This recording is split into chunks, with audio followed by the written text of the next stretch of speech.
everyone and welcome back to the Colour Cave where we like to play with art stuff. My name is Jem and today we're heading back into the Claude Monet Make Your Own Masterpiece book. After the last video, some of you had said that you'd like to see a little bit more in this.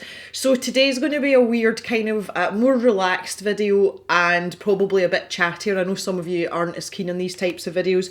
It is Sunday and today in the stash shop we are going Inktense-tastic. I have quite a lot of Inktense products up for grabs, both used supplies, some of which are my own, and also some new ones as well. So head over to the website today and you can check out some Inktense pencils, some of the little paint pans, you know, the little palettes that come with the water brush, and also some Derwent Inktense blocks as well. So go and fill your boots with that if that's your thing. So since the last video that I did in this book, I have done a teeny weeny bit more. You can see I've done this section here.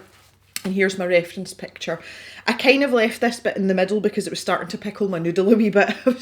I was becoming sort of colourblind, so I decided to stop. So my aim today is to get the base colour down on the rest of this top section and then just leave that alone and move down. Maybe we can start some of the bridge in this section here. As I said in the first video, something like this is really, really overwhelming. It's very complicated, it's very detailed. It doesn't mean that you can't do it, you just have to do it in tiny, tiny bite-sized sections. And I'm actually quite happy from that first video that this section here, I'm actually quite pleased with it as it is. And I don't feel that when we, you know, once we've got the entire picture covered, I'm going to have to do a lot more work in this corner. But this section here I really was just blocking in colour, so but I'm more likely to do that once I've got to the, you know, the end in terms of getting those base colours down. So as last time, I'm using the Winsor and Newton Designers Gouache. This is the sort of student grade gouache from Winsor and Newton. I really like it. I don't use gouache an awful lot, so it's an affordable but reliable brand for me. Someone had mentioned in the comments under the first video, I think it was MJ Pete, and he was saying that the Arteza gouache is really good and it's quite similar to this, so if that's something that's easier for you to get hold of, that might be something worth giving a bash if you're that way inclined. So I've got my ridiculous amount of paintbrushes here as well. I probably will just stick to the sea white brushes because I was getting on quite well with them, so we'll see how we go. This part's bothering me. It's bothering me. I think as well with Monet, because everything's so sort of blobby and daubby, it can be quite difficult to separate things out.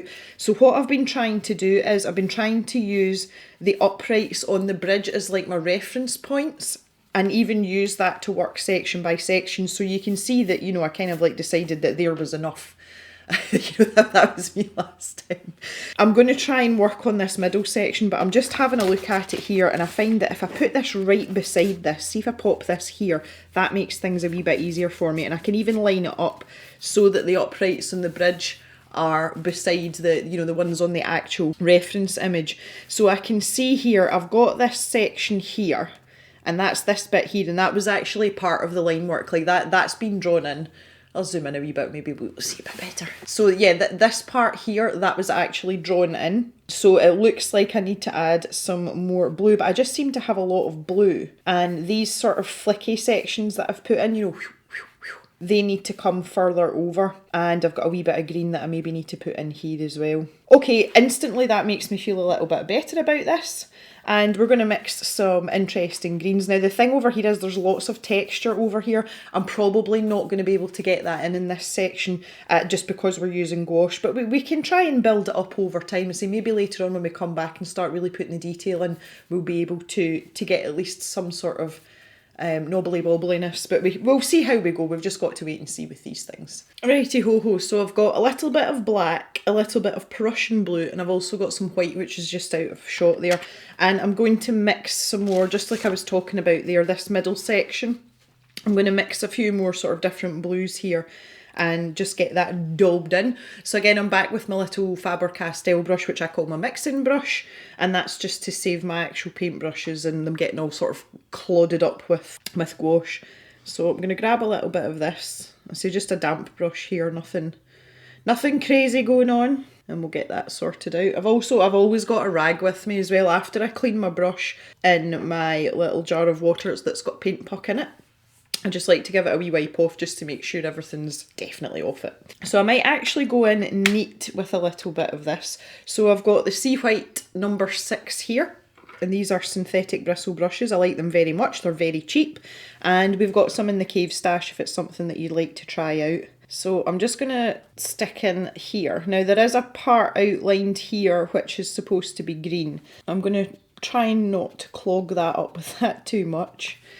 And then I can mix in some white here, because this does seem to be, you know, there's quite a lot of lighter areas as well, so I'll mix in some white to get that blue looking a little bit less intense. I've got a Pip hair in my brush already, goodness me. Pip is casting her coat like crazy just now, and I've noticed with my dogs, having 3 dogs, there's usually a lot of dog hair involved, just generally in your day-to-day life. But they never seem to molt at the same time. It's like they take turns. And this is the first time that Pip's really molted properly. She's 3, but she seems to have got sort of slightly fluffier, although she's a short-haired collie. She seems to have got fluffier, and there just seems to be so much hair coming off her this time. So again, we'll just sort of pop this in various places. Again, I'm not looking to be like absolutely 100% accurate to the reference image. We just want to get that feel, because if you're going to try and replicate it exactly, especially with something like Monet, I think you're onto a thankless task. I don't think I'd want to torture myself that much, but as long as you're getting the idea and the feel of the piece, that's definitely good enough for me. But that's the nice thing about this. See, this is more like an exercise rather than an actual artwork. So you can kind of come and go as you please, which the freedom to do that's just lovely. I really like it. You've got nobody telling you, oh, you have to do it this way, you have to do it that way. And finally, I just want to mix in like the tiniest splodge of black here to give us a darker colour, something like that.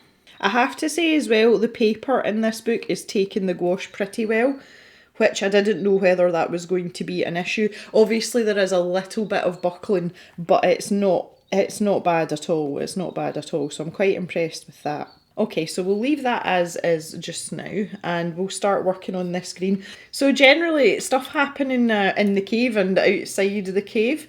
I've switched my working day round. I felt that things were getting a bit stagnant. I was getting a bit stagnant. And things have settled down a little bit now after Gran passing away, and I'm kind of like getting back to normal. But what I was finding was that normally I would do my proper job in the mornings and then do my YouTubey stuff in the afternoons.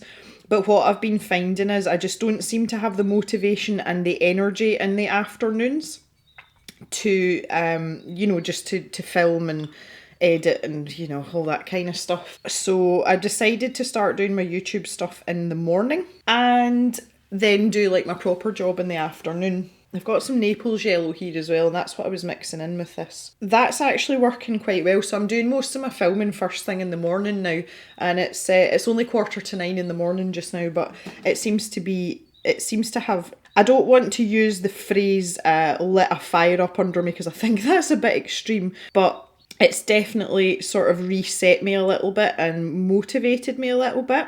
That's good. It's good for you guys too. I'm not happy with this colour mix at all. And I'll put a little bit more of these sort of flicky areas in here. And that's not quite dry yet either, so I can't do much with that. I'm just going to take this number 2, and I've got a little bit to pop in here. Yeah, so that seems to be working quite well for me just now, this sort of switch around. The thing is as well, with my proper work, I absolutely have to do it, obviously, that's my job. I don't have the same sort of feelings in the afternoon, like, oh, I'm really tired, I can do it tomorrow. Whereas with the YouTube stuff, obviously, it's up to me to motivate myself to do it. And it's so much easier, especially if there's loads of other things going on. It's really easy just to say, oh, I'll just leave it. I'll do it later. And what's happening is everything's kind of like bunching up to the weekend. And one of the things I was trying to achieve for myself was to not have to do any work at all or any YouTubing at the weekends and have my weekends free to do other things. We're still renovating the house. I have a lot of housework to do, etc. So we're going to try that out and see how it goes, and I'll keep you informed on that. We've also got finally we've managed to get timber for some decking. It's going to be installed imminently. So I'm trying to contact the joiner and find out when he's coming, because that's going to be something that'll impact me making YouTube videos, because there's two parts of decking going up, but one's right outside the cave window. So he's going to be banging about. So we'll need to have a discussion about when he's coming so that I can film around him, because I'm pretty sure you guys don't want to hear him banging about in the background. Oh dear. So here there's a lot of darker greenery, and it's kind of, it's like almost like stripes, and there's a pale blue in there as well. So I think what I'll do is I'll maybe try and pick out the two areas where the blue is most prominent, and then I'll go back to this sort of pale green colour and, you know, and then add that in around that. So we'll try that. I'm going to use the Prussian blue again, but obviously I'll mix it with a lot more white this time, and we'll see how that looks. See, the lovely thing about gouache is because it's so opaque, you can layer it up. So if you're not quite there, it's quite easy to cover it over. It's quite a forgiving medium, really. The other thing that's happening today, which is irking me slightly, is the boys are spreading slurry today. It smells terrible, but it's really like warm and sticky, so not having windows open isn't really an option. So it's either have the windows open and keep the place at a reasonable temperature and smell the smells, or have a not smelliness and be all sticky and horrible and airless. So that's where we're at today. It's just one of the delights of living on a farm.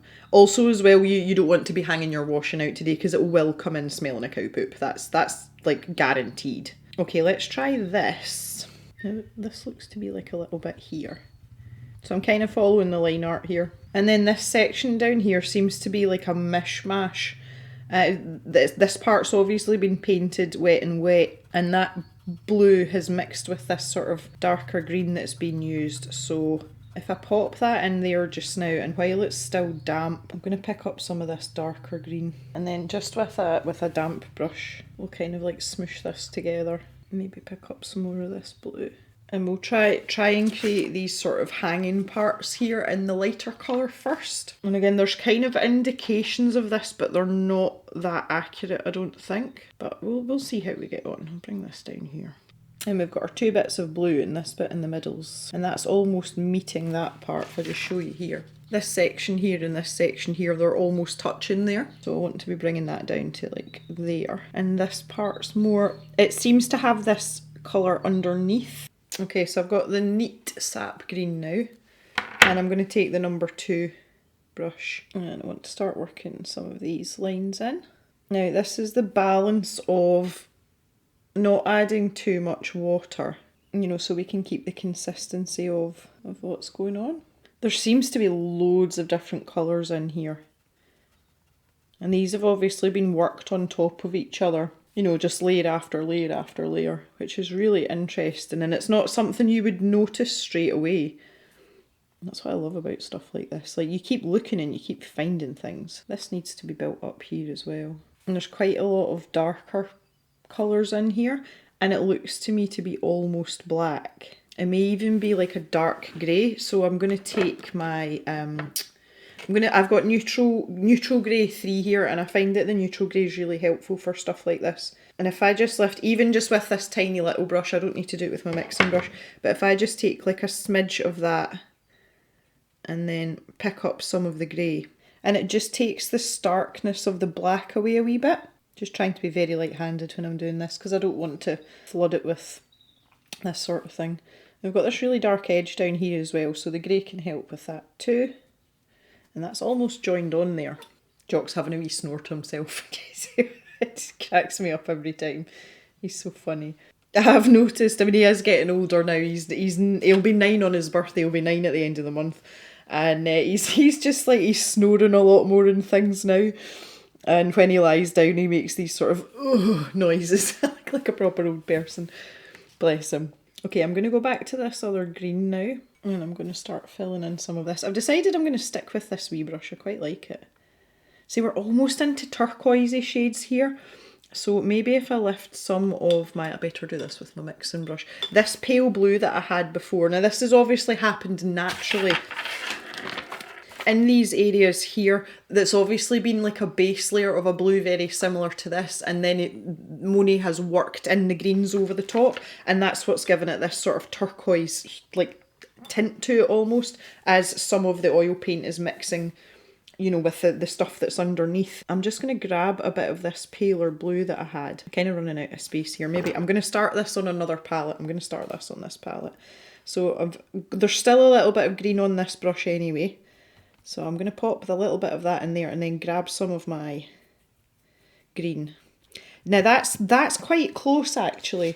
It's really difficult because the layers are so, you know, they're so intricate here, and this isn't a very good print, but it's this part in here, and that's looking kind of like what I want, but I'm just going to need a bit more of it. So I'm almost mixing like a turquoise shade here, but not really.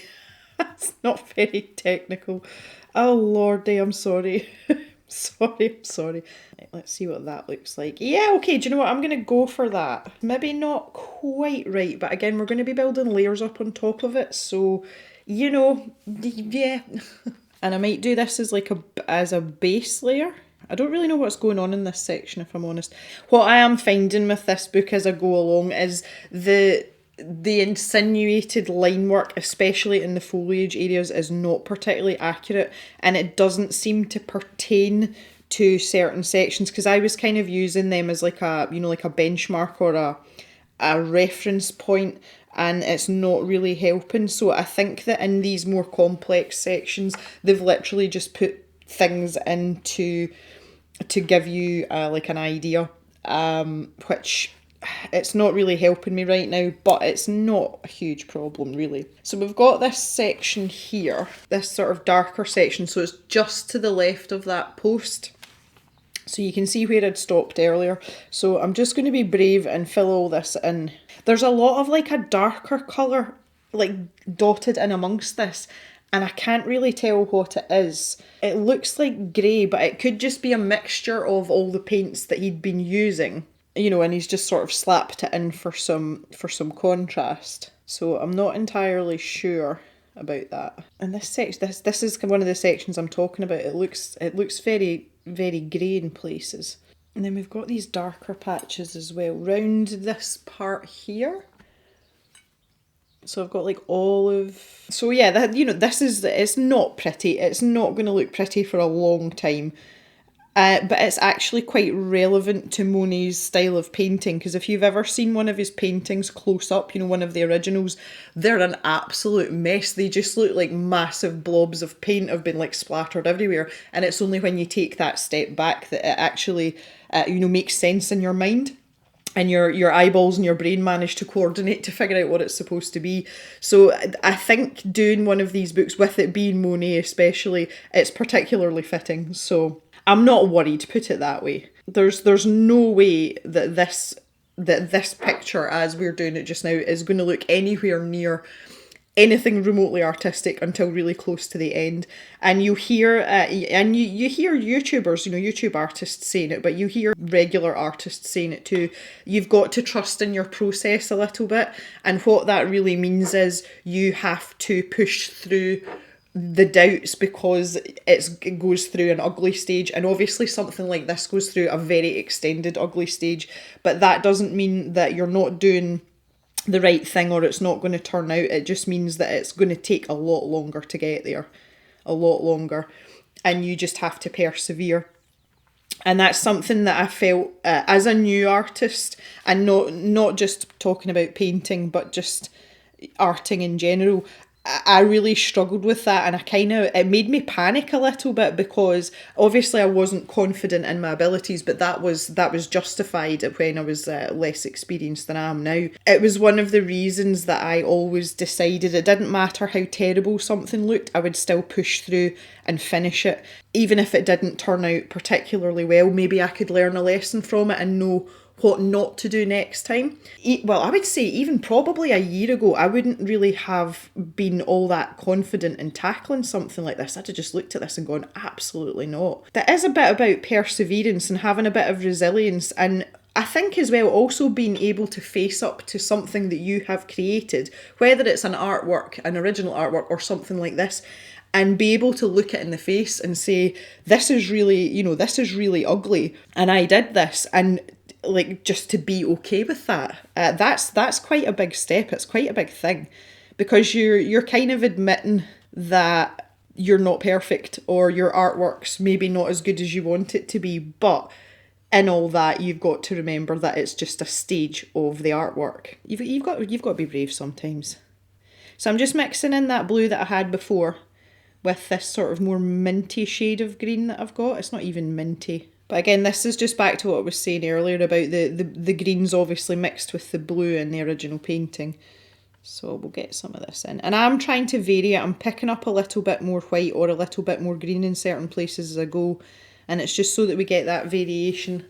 And it's, we're not left with big blocks of colour, because even at this early stage, you don't want that, because we can't layer up on this indefinitely, and we can't keep going in wet and wet, because it's going to knacker the paper, because I don't think this was really designed for this kind of thing. So it's a bit of compromise here as well. Yes, just pulled a little bit of the darker blue in there. And once this is dry, I'm going to have to go in with like the darker grey colour. Again, this is what I was talking about, like these darker sections, I can't really figure out what it is, but I think with what we've got down, if we mix a little bit of dark grey with the olive green, this darker green here, it's going to be close, she says optimistically, to what we're supposed to be getting. The other thing I'm getting ready for just now, well, say getting ready for, something I'm looking forward to, which I haven't had an awful lot to look forward to this last little while, it is my 3rd wedding anniversary on Wednesday. Mr. Jem and I have been together. We were together quite a long time before we got married, so it's not such a big thing for us. But just with all the lockdowns and everything, the last 2 years we haven't really celebrated our anniversary in any sort of way. So we've decided that we're going to go out for a meal next week and just sort of mark the occasion, which is quite nice. So I'm looking forward to that, because we've really not been out at all. We've probably been overcautious, to be honest, with the lockdown measures and the pandemic, because I tend not to venture out much anyway, because I work from home, and obviously there's always stuff going on here in the farm. So that's going to be quite nice. I'm quite looking forward to that. Get some good food in my belly. So that'll be fun. And also as well, the opportunity to get dressed up. Now, again, it's something that you guys won't see, because obviously you normally only see my hands. Sometimes you see my head, but I'm a tomboy through and through. See, when it comes to fashion, I like accessories, but I'm very much like a jeans and t-shirt kind of gal. And when it comes to footwear, I go from boots in the winter, and I go directly into sandals and then back to boots again. There's nothing in the middle really. And if I do change, it's usually some kind of trainers, or you guys know the pond call them sneakers. But that's it. Like, I'm really not a fashionable person at all, and I'm not really one for wearing a lot of makeup or doing my hair and getting dressed up. But I'm actually looking forward to being able to put in a nice pair of earrings and maybe wear something a bit dressier. And I think it's just because literally I haven't done it in so long. So that's kind of why I'm looking forward to it too. So I'm hoping that that's going to be good fun. My problem is now, I have no idea what I've got that fits me that's even remotely dressy, because I've got so fat. So I'm going to have to do a bit of digging about in the wardrobe this weekend. I'll probably have to do that tonight, actually, and see if I can find something that's gonna fasten round my ever-extending stomach.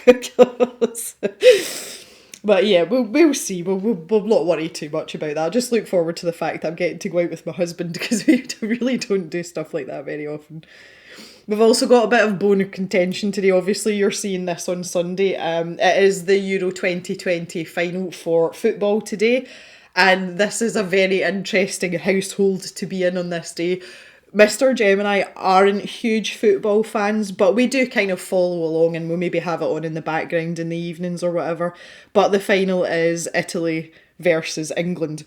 And some of you will know that Mr. Jem is English, and obviously I'm half Italian, so we're on opposite sides of the supporting today, so we're quite looking forward to that later on as well. I think it's going to be quite interesting. But my friend was talking to me about it, and I said to her, I said, Italy better win, because see if they don't, I am never going to hear the end of this. Like, I'm really not. So that'll be a bit of fun later on, but we're not, you see, we're not super into football, we're not super competitive, but obviously we get a bit patriotic when things like this happen. It's all good, clean fun though. We did watch England play Denmark, and it was actually amazing to watch how excited everyone got about it. Like, the England fans were just crazy. Absolutely crazy. I kind of feel sorry for Denmark though, because they played so well. So well. I did play a bit of football myself when I was younger. Again, tomboy. And when I was younger, that was very much a boys' sport. You know, girls did play football, but it wasn't commonplace. And when we just played with the boys. There was a ladies' team, but it was a bit too sort of super competitive. I just like to kick about with the boys at school. That was right up my alley. There was a couple of us that used to go and play with the boys, but it's really nice to see how much all that's changed now as well. Showing my age a bit or not. So yeah, it's a slight interest in football. Okay, I'm just having a wee look at this, and I'm taking a look. I'm looking specifically at this corner that I've just filled in, and it's looking quite bright compared to what's going on here. I think I want to use this. This is the neutral grey. That's the neutral grey on its own. It's not mixed with anything. And I think I want to come in and start muting down some of this, because it does look really, really bright there compared to my reference image. Again, if I just show you there, like, the colours look really like, whoa. What I'll do is I'll water it down a wee bit more than I perhaps normally would. I'll just grab it. This has actually got a little bit of blue in it. That might not be a bad thing either. I'm not going completely randomly here, but I'm not picking out specific areas either. I'm kind of like halfway in the middle. So this seems to be very grey in here, like very grey in here. But I don't know whether it's just my printer that's making it look like that. The darker parts, I don't want them to stand out just quite that much. And the same up here. There's a lot of texture over the top of this area though, so that might be a bit trickier to navigate. And then I'm going to grab some of the Naples yellow, and I'm going to work on top of these areas here to get it a little bit more like this.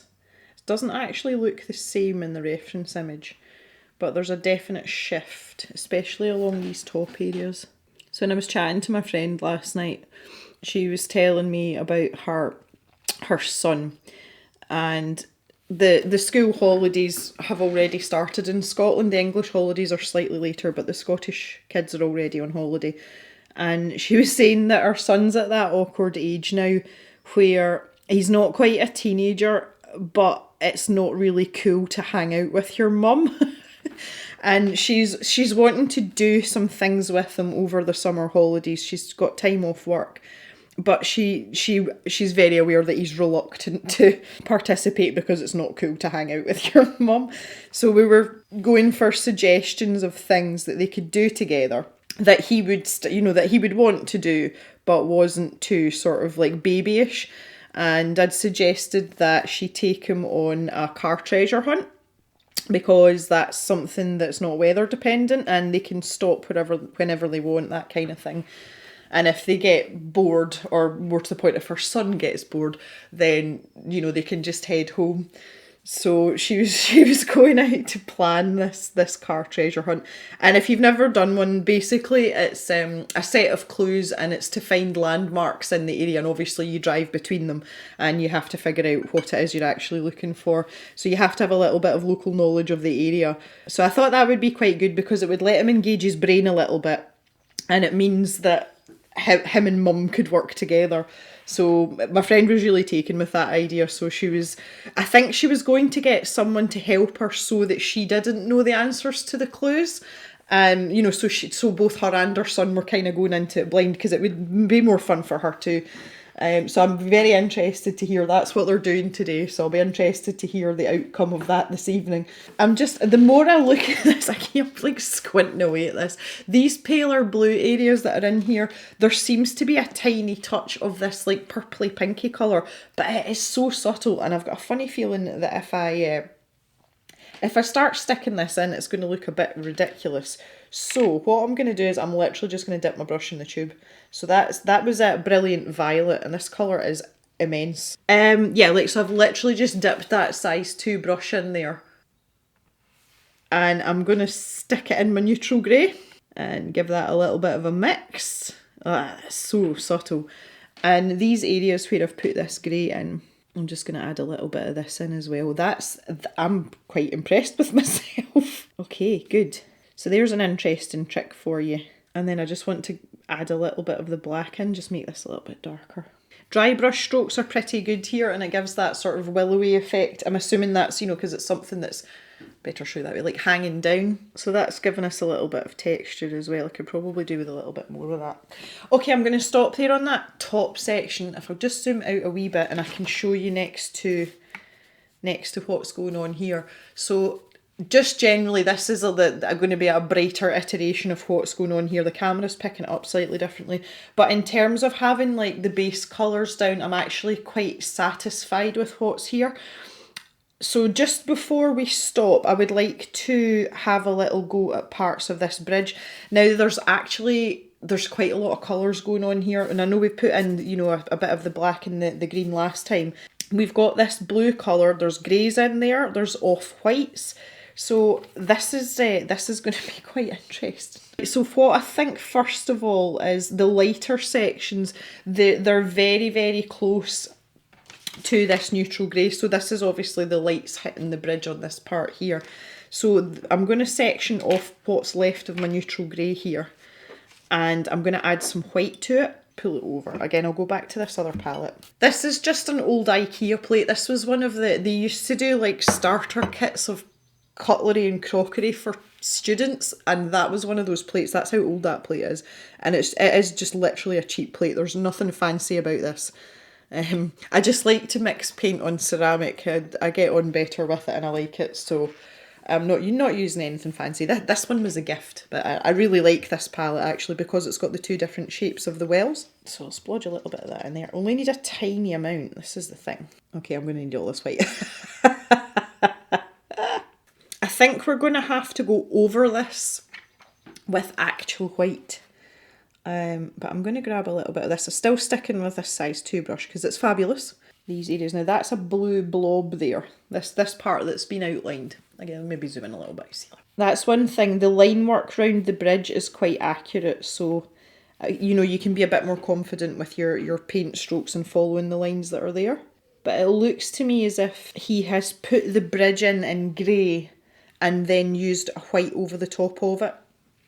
And that just helps to give it a bit of dimension as well, you know, so that it doesn't look flat on the canvas. So that comes all the way up to here. Yeah, the line work here is very accurate, which is really nice. I felt a bit lost over here, but here it's good. It is good. So I'll put that in. And while that's still wet, let's grab a little bit more of the white and just go straight in with it.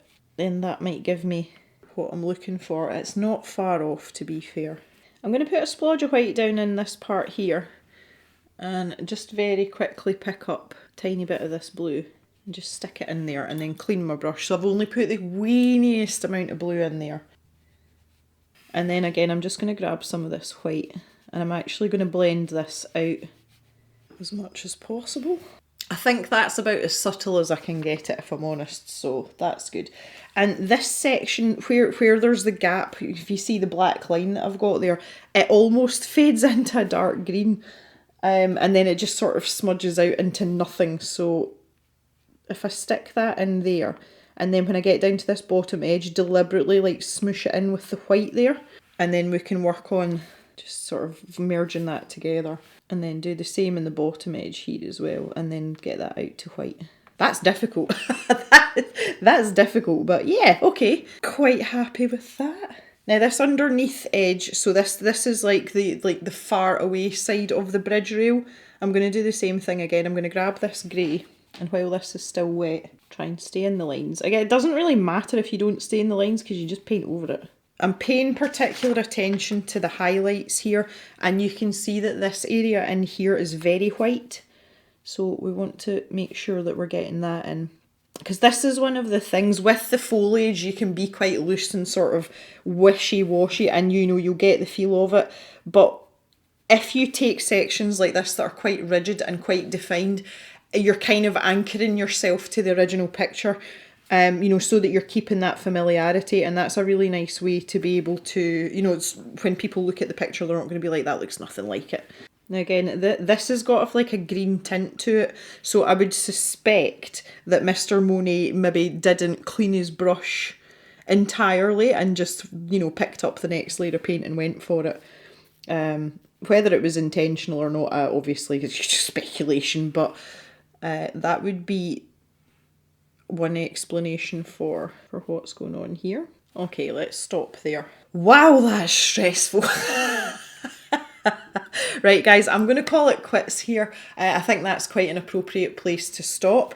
So there we go. If I show you now where we're at, I'm quite pleased with the way it's coming on. I realise that there's a lot of work in front of me here, and also, you know, this isn't a new thing for me too, so I don't actually know where this is going, but that's half the fun. I think for next time what I'll do is I will do the sections inside the bridge, because this is just more of the same foliage that we did up here. So I think I'll do these sections in my own time, and when we come back next time, we'll finish off the bridge and we can maybe start working down one of these sides. I hope you've enjoyed yourself today. I hope maybe you've learned something, or you've just enjoyed listening to me rambling on about anniversaries and slurry and things like that. But I want to thank you very much for joining me. I really, really appreciate it.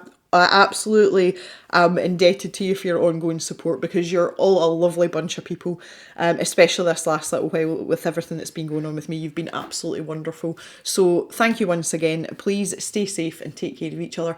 Go and check out the shop for some Inktown stuff, and I'll see you back in the cave on Thursday for another video. Have a good day, everyone, and bye-bye for now.